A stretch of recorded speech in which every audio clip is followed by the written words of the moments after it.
students. In this particular video, we are going to continue with the solution of numericals based on power in AC circuit. So let's consider first example. એક 200 volt single phase સર્કિટનો apparent power 5 kVA છે તથા reactive power 4 kVA છે. તો power factor impedance પ્રતિરોધ અને reactance શોધો. બરાબર છે.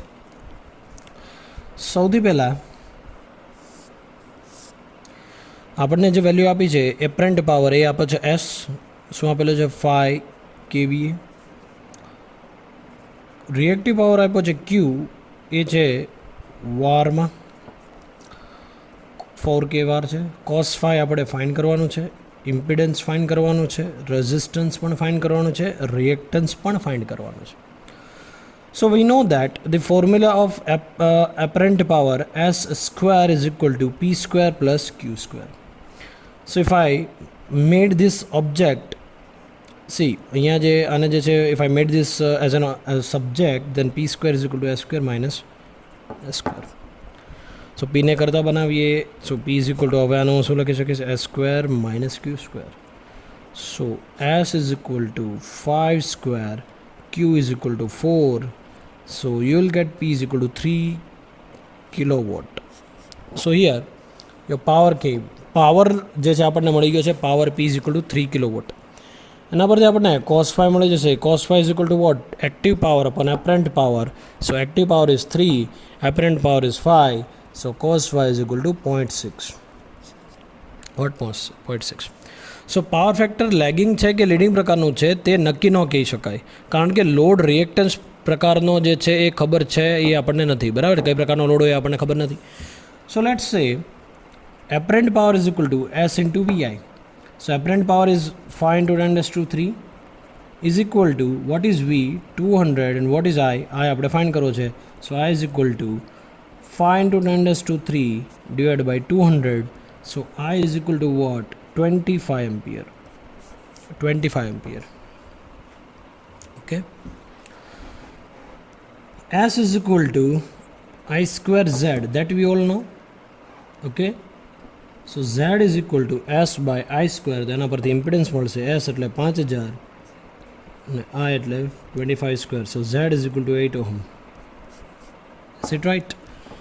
Now what about P? P is equal to I square R, that we all know. So R is equal to P by I square, क्योंकि આપણે resistance find કરવાનો છે. તો P by I square is equal to 3 into 10 raised to 3 divided by 25 raised to square is equal to 4.8 ohm. So R is equal to 4.8 ohm.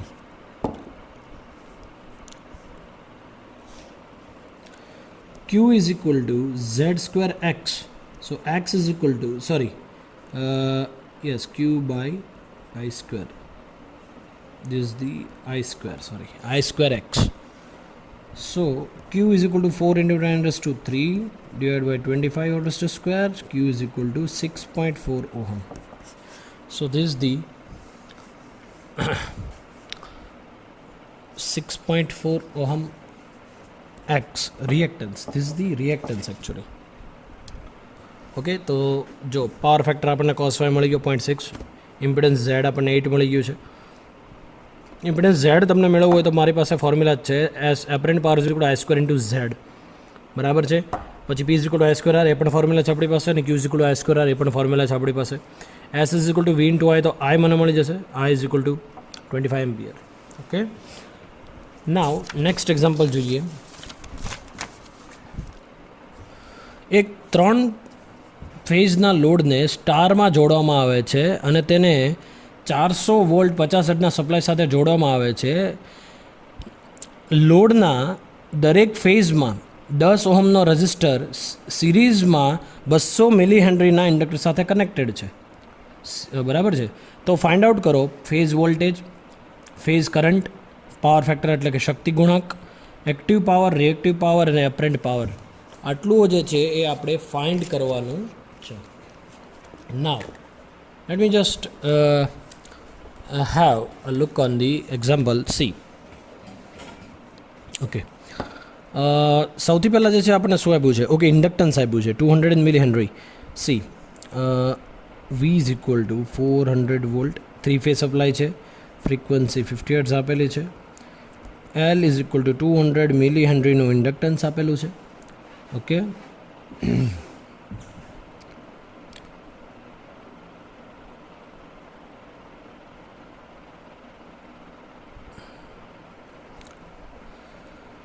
સો સૌથી પહેલાં કોઇલનું reactance હું find કરી લઉં. So coil reactance is equal to 2 pi fl. That means xl is equal to 2 pi fl. So 3.14 into 50 into 200 into millihenry છે -3 Henry માં. So xl is equal to 62.8 ohm. So this is the coil reactance. This is the coil reactance. Fine.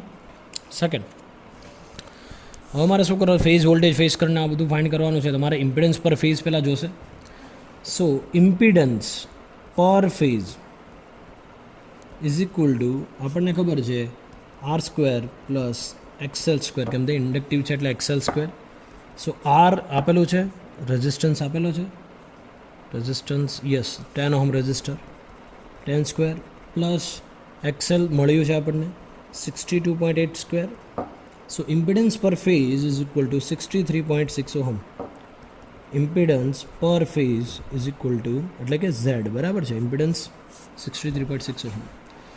Now phase voltage find કરવું છે.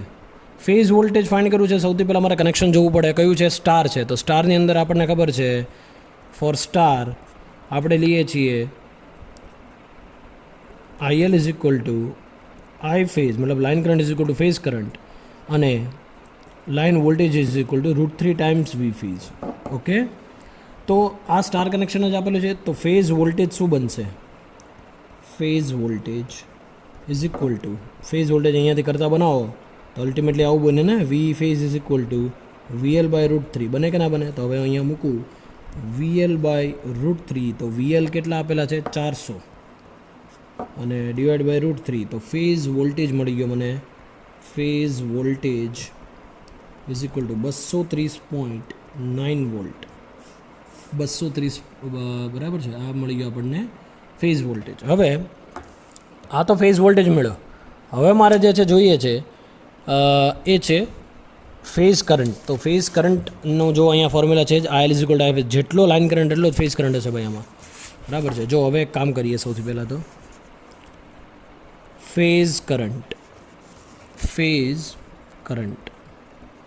Is equal to what? જેટલો તમારો phase voltage હશે બરાબર છે divide by impedance થશે, બરાબર ને. આપણે શું કરીએ, ફેઝ કરંટ આપણે જોઈએ I is equal to V by Z આપણે કહીએ ને તે મુજબ. તો V phase divided by I is equal to V by Z phase. So phase current I phase. So I phase is equal to V phase એટલે કેટલા હતા? જોજે અહીંયા મળ્યા આર્યા 230.9 વોલ્ટ, અને Z ફેઝ કેટલા મળ્યા? 63.6. So I phase is equal to 3.6 ampere. પછી છે પાવર ફેક્ટર. તો પાવર ફેક્ટર એટલે શક્તિ ગુણાંક. Power factor is equal to આપણને ખબર છે cos phi is equal to R by Z. What is R? 10. What is Z? 63.6. So is equal to 157 lagging because inductive circuit. Now active power find કરવાનો છે આપણને. તો active પાવરનો formula આપણને ખબર છે 3 ફેઝ માટે √3 VLIL cos phi. સો √3 VL એટલે 400, IL એટલે 3.6, cos phi એટલે 0157. So active power is equal 391.6 watt. This is the active power P. Now cos phi is equal to 0.157. So what is phi? Phi is equal to cos inverse 0.157. So phi is equal to 80.96. What will be phi? Phi is equal to 80.96. So what about sin phi? Sin phi is nothing but sin 80.96 is equal to 0.987. So this is the sin phi. What about reactive power? reactive power is equal to root 3 VL IL sin phi. So root 3, what is VL? 400 into 3.6 IL, what is sin phi? 0.987. You will get reactive power 2461.7 var. After that, apparent power S is equal to root 3 VL IL. So root 3, what is VL? 400 IL 3.6 is equal to 2494 volt ampere.